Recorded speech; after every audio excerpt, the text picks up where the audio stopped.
Hi guys, and welcome to another episode of Brown Car Guy and Buddies, and today I'm going to be talking to a very dear friend of mine, Neville Darukhanawalla. In fact, if you have been following this series of Brown Car Guy and Buddies, then I think it was about a couple of months ago, I actually did an amazing chat with his older brother, Neville Jal Darukhanawalla, who is essentially India's top, most established, most well-known motoring journalist. And this is his equally well-known younger brother, who has done all kinds of things, from winning 2 championships on 2 wheels in India and traversing most of Africa, about 10,000 kilometers on a scooter. I, of course, got to know him when he was a journalist in Dubai.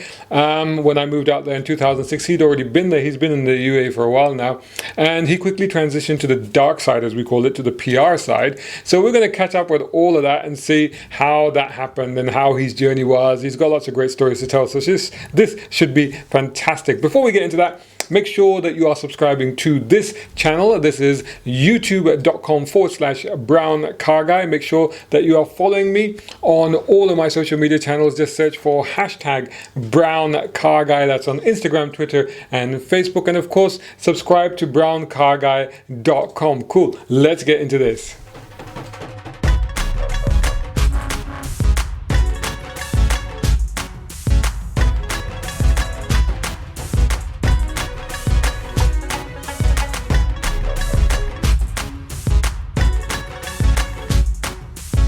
Hey Neville, how you doing? It has been ages, buddy. How you been keeping? Hey, I've been doing okay. You looking good, Shazad. I think the cold weather in England is suiting you rather than the heat from the sandpit. No, I hate it actually. I'd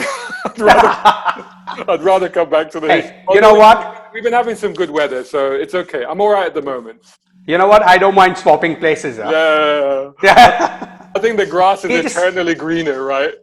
Absolutely. It's just about hovering between 42 and 48 degrees over here. So. Oh my lord!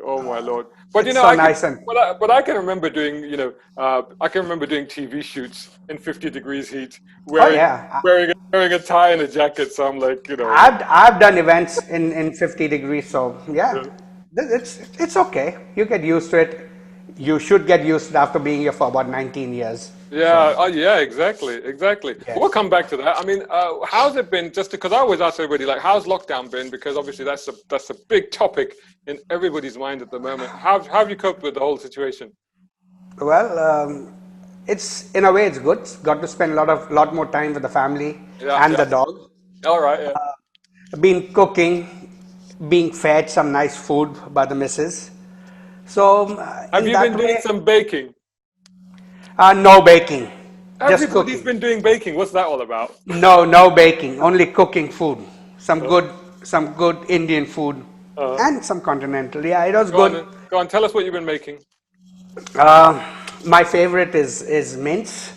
So, in fact, I just made it yesterday. All right. Can I have some? Well, let me try and shove it through the screen. No, my son loves it. So that and normal stuff like some biryanis and stuff. Right. So are you good? Are you a good cook then?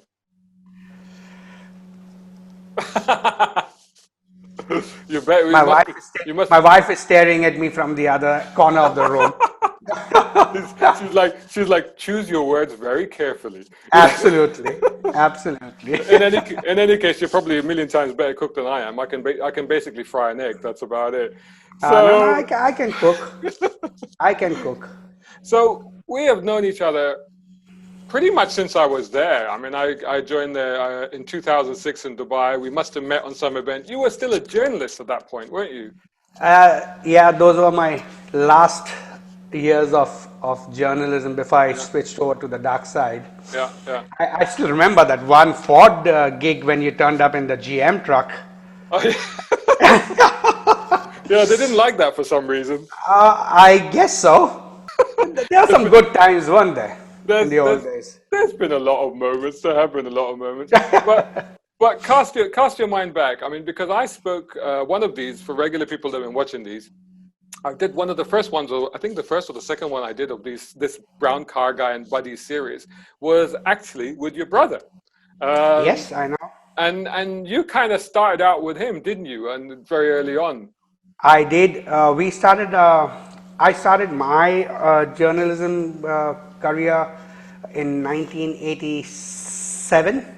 Well, actually, we started 86, and our first issue came out in June of 87.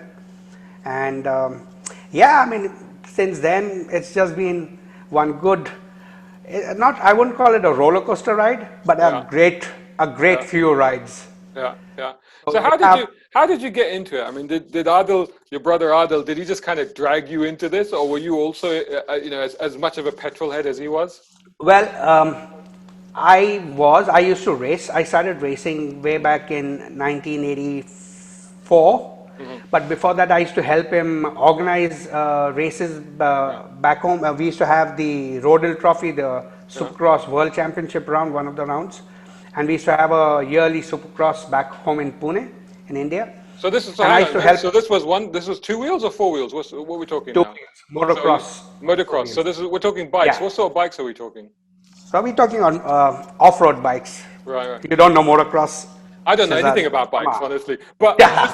Well, But just in case people watching do know about bikes, then you can tell yeah. them. So, So tell so them what. yes. So we used to have this in a stadium. So it was known as Supercross because it was famous in the States, and we used to organize international race every year, and then we had a world championship round too. So I used to help him. So I was always in bikes at that time.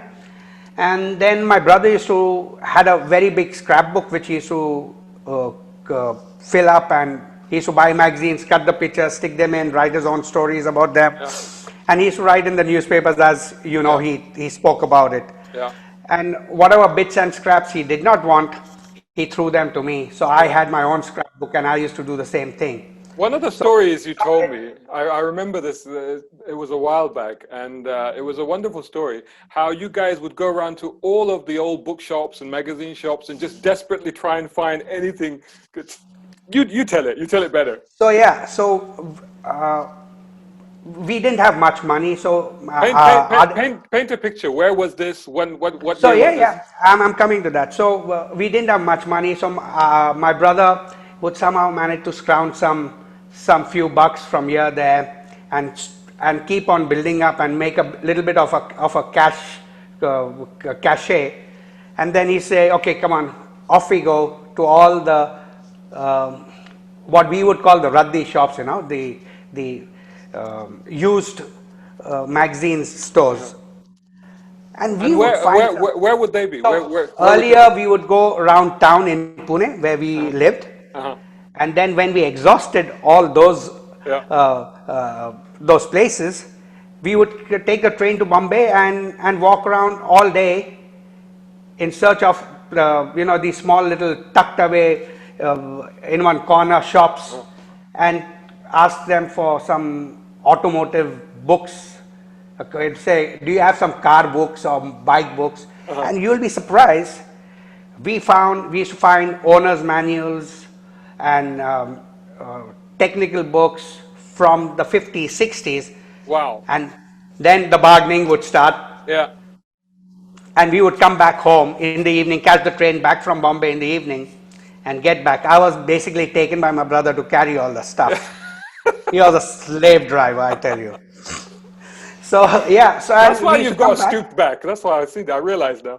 Yeah, and yeah, then we used to come back, and then in those days there was no internet, Yeah.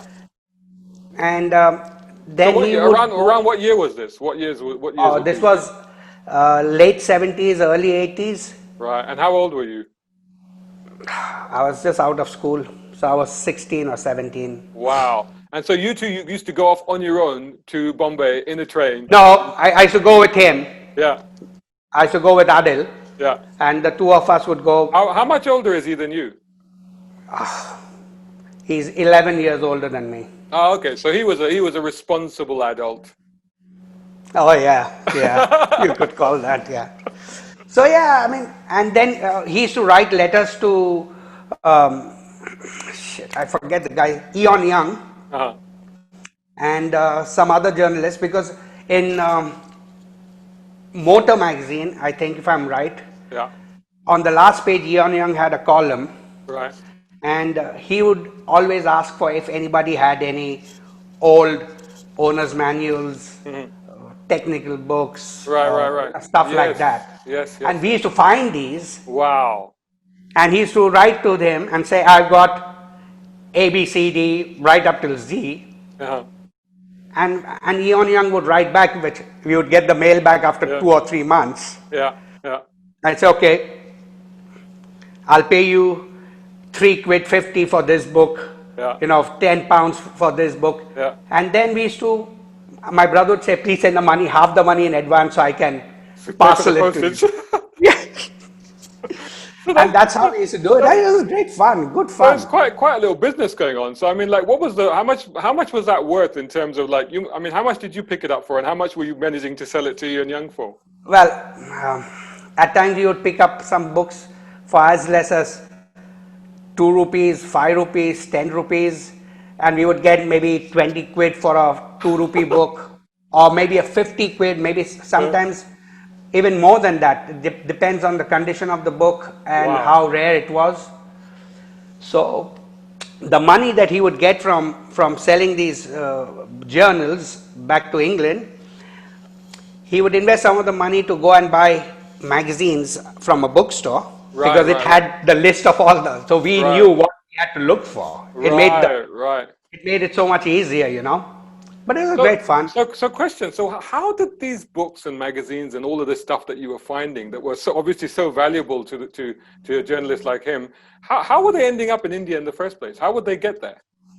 Because a lot of British cars, American cars were at one point, they had dealerships in India, and a lot of these manuals were there, and Right.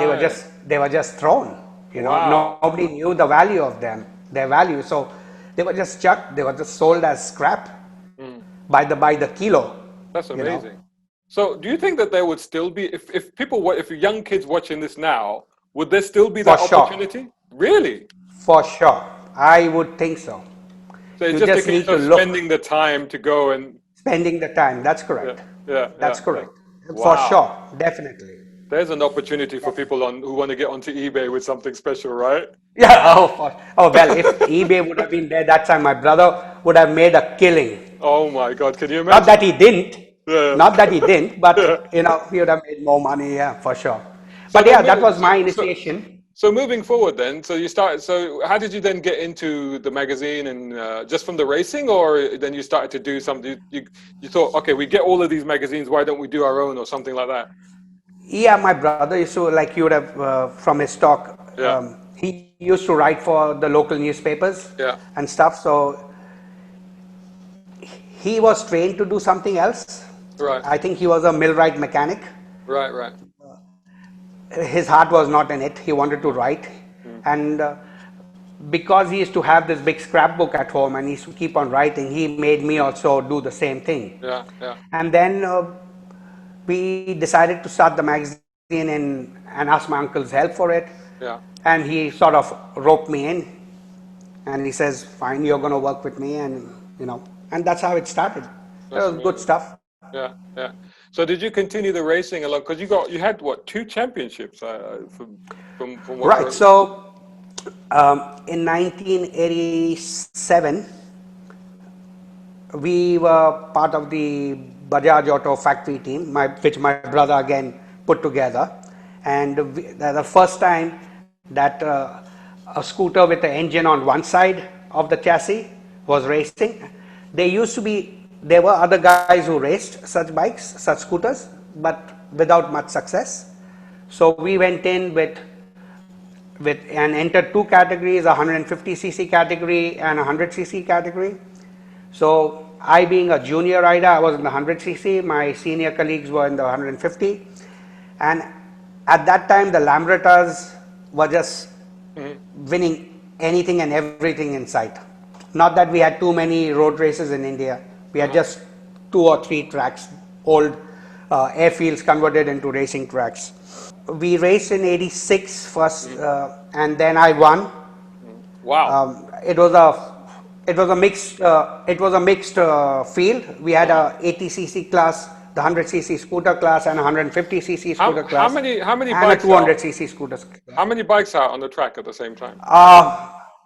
So at that point, the grid must have been easily about between 40 and 50 bikes. 40 and and 50 I think, bikes. if I remember correctly, I came. Yeah. You came if what? I remember correctly, yeah, go on. I'm trying to remember. Overall, I think I came about 10th or 11th, and first in class. So this was guys before me. This was the first time you were out there in this race situation. That's correct. What must it be like on a scooter on a road racing? What must it be like to be in that environment where suddenly there's 40, 50 angry racers around you? This is the first time you're doing it, and you managed to even come 10th in that. That's incredible. No, 10th overall and first in class. Wow. But it must have been pretty freaky, though. It must have been pretty scary. Oh, yeah, it's good fun. I mean, some places it's good elbow-to-elbow racing, diving into corners and stuff. I'm guessing FIA standard safety wasn't necessarily a prerequisite. No, it wasn't. No, it wasn't. But you know what? Those days the racing was so much better. It was so much fun because you could just come out and race and show your talent. Later on, as with too much regulations, as we have seen over here too in Dubai, it just kills the sport. So we used to have really massive grids for every category of racing. Yeah. And it was great fun. My goodness. And then something else I wanted to ask you about that you did afterwards. I think you did it in 1990. You did this big expedition. Yes. Tell me about that. That's an incredible story. I want you to tell it. Tell me, how did that come about and what actually was it? Right. So one day, Adil and myself were sitting down at in his flat, and we were watching some VHS cassettes of the Paris-Dakar rally. Wow. And we were watching, and we had the magazine going at that time, and suddenly something struck, and we started talking that one of the manufacturers, which had a collaboration with Honda in India called Kinetic Engineering, sales were not really shooting up the roof. So, and they had spoken with Adil to figure out some event or something to give a boost to the product. And we were talking and we said, okay, maybe, what if we do this? So, can we do this? Maybe. We don't know. But, you know, that seed was planted. And this being what? Because you haven't said, this being what? What was the idea? The idea was to promote the product. Yeah. And to show how strong, sturdy, and you know, it could take on any sort of terrain. And at that time, the Paris-Dakar was the epitome of. So you wanted to do Paris-Dakar with the bike? So we wanted to do Paris-Dakar. Yeah. But unfortunately, at that time, there was trouble brewing in Mali. Right. So we changed our plans, and then Honda said, you know what, we got a plant in Nigeria. How about we start from Algeria from one of our dealers, so we can push the product there too. And then we went across from Morocco. Sorry, we started in Morocco, Algeria, Niger to Nigeria. Wow. It was about 10,000 kilometer long route. We gave ourselves about a month to do it, but our total riding time, we did it just in 17 days. So it was pretty amazing on a small 100cc bike with 10-inch wheels. Oh my goodness. And that must have been just so that everybody gets an idea of what it was. Yeah. How many of you were there? We were a 6-man team. So we had 2 scooters, and we had a Mercedes-Benz G-Wagon as a support car. It was a 240D diesel. It had just grunts and grunts of torque. Yeah. Wouldn't go too fast. And you know, we being Indians, we planned everything looking at Michelin maps and Lonely Planet Guide. Right. That was our planning, tools. We had no clue. We were carrying suitcases instead of duffel bags. We had so much of luggage. it was quite funny, yeah. Because every time the scooters would get stuck, easy. Lift up the scooter, put it aside, and you carry on. Yeah. But if the G wagon got stuck, oh boy, Did you have to unload it every time? we have to unload every damn thing, get it out, carry all the stuff to the next point, and then load it again. It was Uh-huh. killing. And was it dangerous? Uh, Not really, but there was a pretty. I got lost, so we were just about entering the desert from. It was the last point in Algeria, from Tamanrasset. Yeah, that was the name of the town. From Tamanrasset, we are going across the desert into Niger, and we started off in the morning, and we had rear view mirrors on our bikes. Yeah, cool. yeah, I mean, Luxury. yeah, it was quite funny, yeah. So we started off, and the terrain was quite rutted. Uh-huh. So what the French call tolandole. So it was really like one corrugated sheet, Right. and you're just going and just jazz Yeah. your dentures right Oh to my your God. toes. And I didn't realize my friend on the other bike couldn't manage because of the sandstorm and everything blowing. He stopped Uh-huh. because his rear view mirrors came loose. Oh, right. So he stopped to take them off. I didn't realize. I carried on, and with the wind noise I didn't realize anything. I stopped after 10 minutes. Uh-huh. Where is everyone? Where is everyone? 360 degrees, not a soul. Oh my God. 10 minutes. And then I carried on, and I saw one trucker who was there at the border crossing in the morning, because we had to register Uh-huh. that we are going out in the desert, so in case of any problems. So I went and flagged them down, and I said, "Have you seen my friends?" He said, "Yeah, he's doing this." I can't speak French. Yeah. He couldn't speak English. It was all sign language. So I said, "I'm following you." Uh-huh. He said, "Okay." And we started off side by side. Then we were brought wider. Next thing I know, I lost sight of him too. Oh my goodness. And Yeah, not that I yeah. was going fast. My Yeah. bike could Yeah. hardly do about 50 or 60 kilometers Yeah. on a pretty hard surface, you know. Yeah. Wow. And then I got lost, and then I saw this. There is a route which is marked, but nobody takes it because it's a car breaker. But I said I better follow it because I know I'm going in the right direction at least. Because I had nothing with me. Yeah. I had no water, no Oh food, my Lord. no nothing, no compass, nothing. Just the fuel in my bike, and that's it. Oh my God. I carried on, and I thought about Mark Thatcher in those days, 87 or Oh, 86. yeah, Mark Thatcher that's got right. lost in the paris-dakar. That's right, he did. Yeah. And I said, "Oh man!" And then some people, and you see across, in the desert, you see these carcasses of vehicles God. just left to rot. I said, "That's going to be my fate," you know. It was scary. But then I saw in the distance, I saw a plume of smoke, and I saw vehicles, and it must have been a good, at least about 8 to 10 k's from where I was. So I went across cross country, over dunes, running with the bike, because the bike didn't have much power. So every time I saw my bike is going to stall, run with it. I managed to make it because somebody had stopped, and it was a Volkswagen Kombi van with 4 Austrian students. And I think they were just absolutely shocked to see me jump out of nowhere. And yeah, I just collapsed. And when I came to, in those days I used to smoke. So I first thing I asked, I said, "Can you give me a cigarette?" Yeah. I said, "Speak English?" And they said, yeah. I said, "Oh, thank God, at least I can talk to somebody in English." And I had a couple of smokes from them, and nobody spoke. They were just watching me. No water, cigarettes.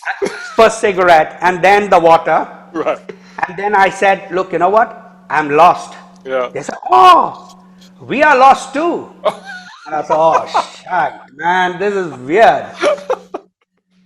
So anyway, I said, "Do you have some petrol?" Because I said, "Do you have gas?"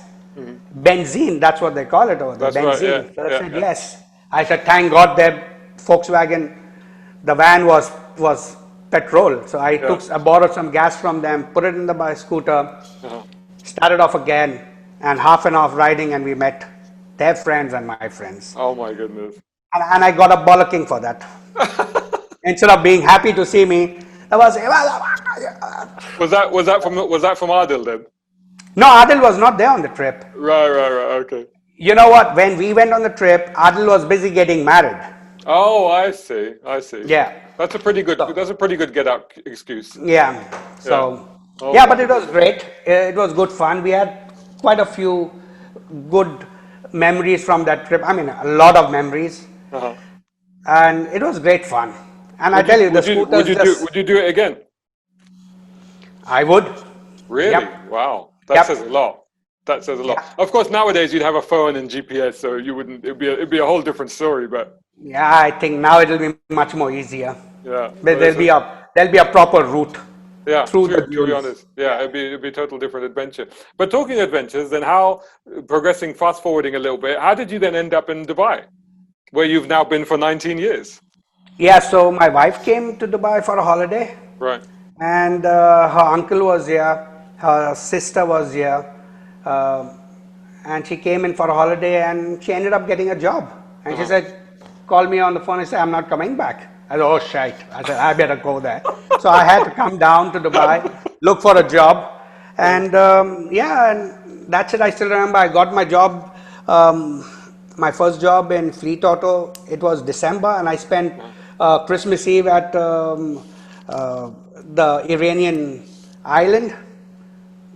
What's it called? I forgot the name also. So I went there, I spent Christmas Eve over there, Christmas Day, and then got the visa and came back. And yeah, started working in Fleet Auto Magazine in those days. Right. Right. And Right. then uh, there was Chandan Basu Malik, who was the Yeah. editor over there. Yeah. And then we started Middle East Car Magazine. Right. Right. Right. So So, that was, Chandan was on that, and then he started Middle East Car, and then of course he went to Autocar after that. So he that's started correct. Middle East Car, right? Interesting. So yeah.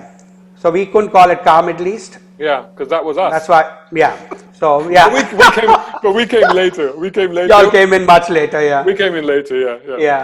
So it was good fun in those days. I still remember I didn't even have a license, and I went for, in those days we had a lot of private driving instructors, Right. and he said, look, I know you know how to drive, but please at least pay me for 10 lessons. Right. Oh, right. I need to Okay. make some money. So I said, okay, fine, 10 lessons. And I went and got my license the first time out. And my boss, who was a Lebanese guy, he was like shocked. He says, how can an Indian get a license in the first attempt? Oh, oh dear, oh dear. Okay. Yeah. Thanks for the confidence boost, boss. Yeah, thank Yeah, exactly. you. Yeah, it was. Yeah. But those days were good fun. So then It you was did much more that for a simpler. while. So you did that, and then when I met you, you were not with that magazine, were you? You went with Middle No, East I Car, was weren't with Auto Middle East. you? Right, Auto. Yeah, that's right. That's with Auto Middle East. Yeah. Yeah. And Yeah. then of course then in 2000, what was it 2008? Is it? You then decided to go to the dark side. What was it? 2007, yeah. Right. Yeah, it was just, Which was probably a smart move in retrospect, I guess. oh, for sure, definitely. No, I absolutely was spot on, and I went through some grief Yeah. at that point, but it was all worth it. It was the right move to make at that point. Never regretted it. And how's it been? How was the transition over to the PR side of the world from the journalist side? Oh, it was pretty easy, I think. It was pretty easy. It was not that. I had some good colleagues and good people who sort of mentored me. Neil was there, obviously, but mainly it was Zach Matthew, who was our marketing manager at Daimler Chrysler that time. Right, yeah. Chryslers went through so many different name changes. So, yeah, but it was great fun, you know. And what's been the highlights of being a PR guy for what later became FCA? Oh, there were a lot of mainly doing events, launches, motor shows. Yeah. I've never walked so much as I've done for the four motor shows that I did. Yeah. I swear you're the guy that, I mean, if you had hair, you'd have torn it all out during motor shows. I've never seen somebody that is so cussing and blinding and freaking out and then actually enjoying it all at the same time. Oh no, motor shows were damn good fun. I'm really sad that they have died now. They're dead. I mean, for sure, pretty much. I mean, you saw the announcement about Geneva, right? Yeah, which is tragic, absolutely tragic. It is really tragic. Well, it's all thanks to new technology, isn't it? Yeah. But the costs were escalating ridiculously, weren't they? I mean, you used to tell me about just in the Dubai Motor Show for FCA to be there, the costs were ridiculous, weren't they? They were, absolutely. Absolutely. Yeah, but motor shows were good fun. I used to be the first guy in, last guy out. Yeah. Used to do it, and I loved it. I loved the interaction with the media, loved the interaction with the public, loved the interaction with government entities. It was great fun. Yeah, like I said, you tear whatever is non-existent hair out, but you really it's one of those things you sort of thrive in that environment, don't you? Yeah, I remember that we I think it was 2011, we were giving away these tattoos of the Ram head. Right. That time it was the logo for Dodge. Yeah, it was a Dodge Ram at the time. And they were tattoos. We had made some tattoos and we were applying them for kids and stuff. Yeah. And somebody dared me that you won't put it on your head. And I said, do it now. Yeah. So I had a tattoo on the back of my head with a ram's head. Yeah. And every day I would put a fresh tattoo. Yeah. And people were thinking I'd really gone nuts because they said, why did you go and have a tattoo on your head? They thought it was real. They're like, that's dedication. Yeah. That's like, if you're going to maybe Jeep and Chrysler somewhere else. If you're going to be a PR guy, go all the way. Good, yeah, go all out, yeah. Well, but also it's if you're going to be a PR guy, then I tell you what, it's a good brand to be PRing for, isn't it? It's some amazing products. Absolutely, there's no doubt. I mean, the products. I remember when I joined, the products were not that good. Yeah. And I remember the MD asking me the one question. He says, even if you do not like our products, you need to give the right, experience to the media. I said, yeah. So my personal views are not going to matter. I mean, I'm going to toe the company line. But at the same time, I would give the guys in the office some real serious, criticism that this is not right or wrong, and we need to improve.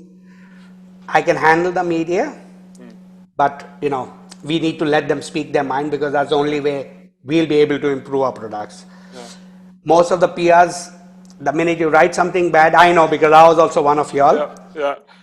And I know the stick that we would get, and there were times when my boss used to say, why did you write something bad about this? I said, because it's crap, that's why. And said, no, you can't write. So I never let that happen. The journals had their own opinion. Yeah. And I think that has stood us in good stead. Yeah. Because everybody knew that they could be honest about their opinions, and I would, in fact, insist on them being, really honest about what they wrote. But I always say that with PR, I think one of the most important things is actually the relationships. So of course, coming from the journalist side, you knew all of the guys, you knew pretty much most of them. So that would probably have been a big advantage. It was absolutely. It was a massive advantage, and a big thanks to all my media friends because they knew the situation I was in when I made the change, and everybody, quite a lot of them, stepped up to the plate and took all the cars that I threw at them.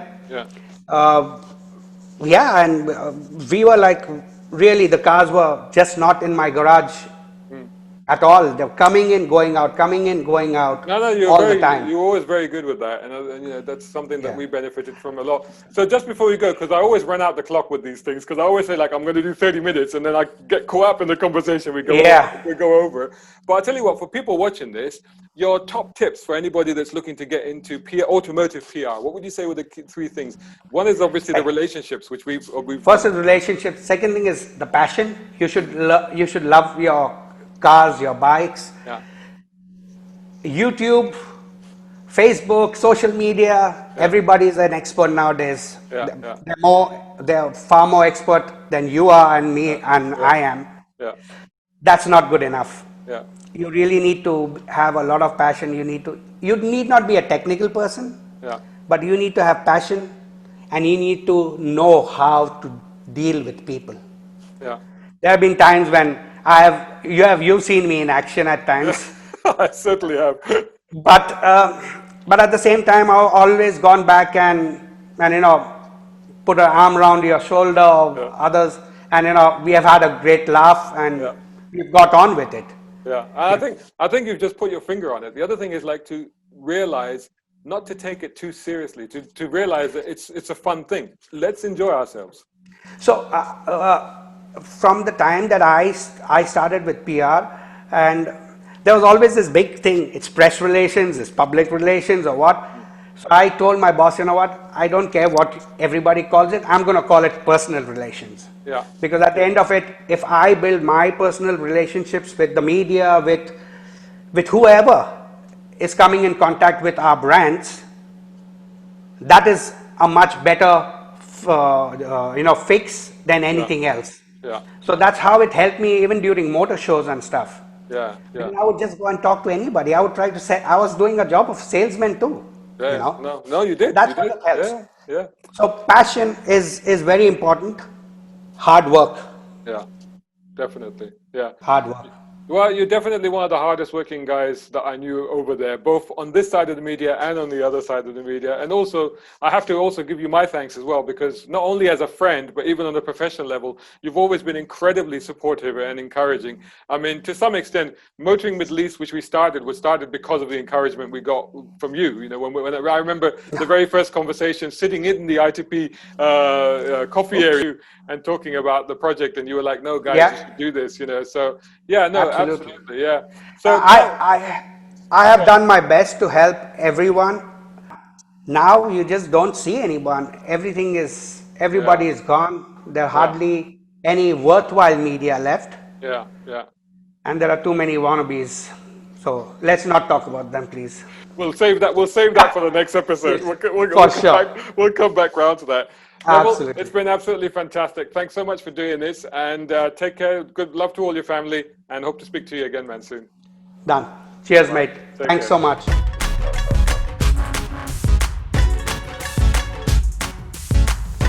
I just knew that was going to be fun to catch up with my good pal Neville over in the UAE. Wish him and his family all the best. Hope you enjoyed that. Let me know what you thought of it in the comments above below elsewhere, and let me know what you think of the series, Brown Car Guy and Buddies. I hope you've had a chance to catch the rest of them. Best thing to do is to subscribe to this channel, youtube.com/Brown Car Guy. Make sure you hit that bell notification icon so that you get updated every time I upload one of these videos. Whilst you're at it, make sure that you're following me on all the social media channels. Just search for #BrownCarGuy. That's on Twitter, Instagram, and Facebook. And of course, subscribe to browncarguy.com. If you enjoyed these videos, and if you can, head over to patreon.com/Shazad Sheikh, and there you can support me. And if you do, there's some exclusive piece of content and some goodies there as well that you can get. If not, please continue to like, comment, share, subscribe. That's all very much appreciated. Thanks so much for watching, and I'll catch you again soon in the next one.